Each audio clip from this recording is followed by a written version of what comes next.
రాష్ట్రంలో కులగణనపై రాజకీయ స్వార్థంతో బీఆర్ఎస్ దుష్ప్రచారం చేస్తుందని deputy CM Bhatti Vikramarka PCC అధ్యక్షుడు మహేష్ కుమార్ గౌడ్ మండిపడ్డారు. ప్రజాభవన్లో జరిగిన కులగణన అవగాహన సదస్సులో పాల్గొన్న వీరు బీజేపీ, బీఆర్ఎస్ నేతల విమర్శలను తిప్పికొట్టారు.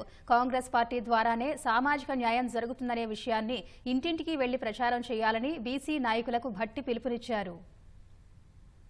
ఎక్కడా సైంటిఫిక్ సర్వే చేసి ఇది లెక్క అని చెప్పినటువంటి అధికారికమైన లెక్క లేదు.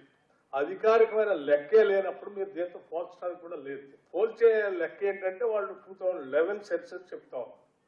2011 సెన్సెస్ లో కేవలం ఎస్సీ ఎస్టీల జనాభా, మైనార్టీల జనాభా ఉంటుంది, లేకపోతే మొత్తం పాపులేషన్ లెక్క ఉంటుంది తప్ప బీసీలకు సంబంధించిన సమాచారం ఆ సెన్సెస్ లో ఉండదు అధికారికంగా చేసే దాంట్లో.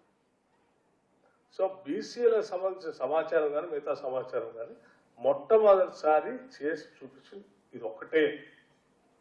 కాబట్టి మీరు ఎవరైనా పొరపాటునంటే మీరు స్ట్రైట్గా అడగండి, ఏది అధికారమైన లెక్క, ఏది అంతా ఊహించుకొని చెప్పడం తప్ప.